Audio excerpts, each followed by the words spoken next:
ดีครับชื่อนายธีรเดช ธนกฤติม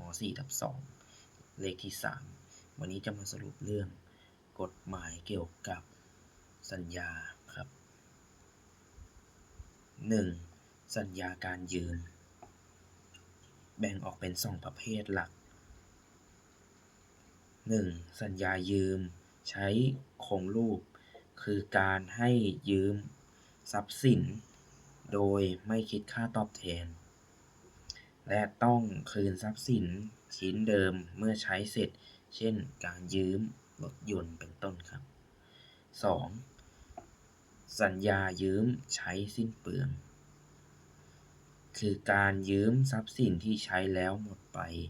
และต้องคืนด้วยทรัพย์สินประเภทชนิดและปริมาณเดียวกันเช่นการกู้ยืมเงินและหรือการยืมข้าวสารเป็นต้นครับ 2. สัญญาการกู้ยืมเงินหลักฐานการกู้ยืมเงินเกิน 2,000 บาทขึ้นไป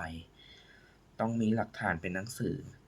และมีการลงลายมือชื่อผู้กู้มิฉะนั้นจะโดนฟ้องร้องบังคับคดีไม่ได้ดอกเบี้ยห้ามคิดดอกเบี้ยเกินอัตราร้อยละ 15 ต่อปีหากคิดเกินกฎหมายถือว่าเป็นโมฆะและต้องคืนเงินต้นแต่ส่วนดอกเบี้ยที่เกินมาใช้ไม่ได้และห้ามคิดดอกเบี้ยทบต้นกรณีไม่ได้ระบุอัตราส่วนดอกเบี้ยกฎหมายกำหนดให้คิดที่ร้อยละ 7.5 ต่อปี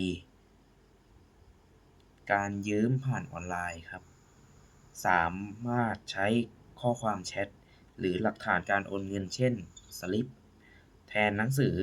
สัญญาได้ครับ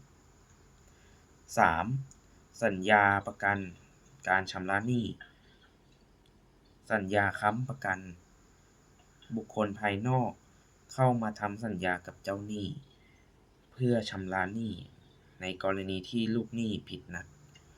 ต้องทำเป็นหนังสือลงลายมือชื่อผู้ค้ำประกันครับสัญญาจำนองนำอสังหาริมทรัพย์เช่นที่ดินบ้านหรือ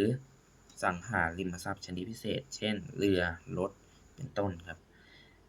มาจดทะเบียนเพื่อเป็นหลักประกันโดยผู้จำนองยังครอบครองทรัพย์สินนั้นอยู่ต้องทำเป็นหนังสือและจดทะเบียนต่อพนักงานเจ้าหน้าที่ด้วยนะครับส่วนหัวข้อสุดท้ายสัญญาจำนำคือนำสังหาริมทรัพย์มาส่งมอบให้เจ้าหนี้ที่ถือไว้เป็นประกันการชำระหนี้ต้องมีการส่งมอบทรัพย์จำนำจึงจะสมบูรณ์ไม่ต้องฟ้องศาลเมื่อต้องการขายทอดตลาดขอบคุณครับ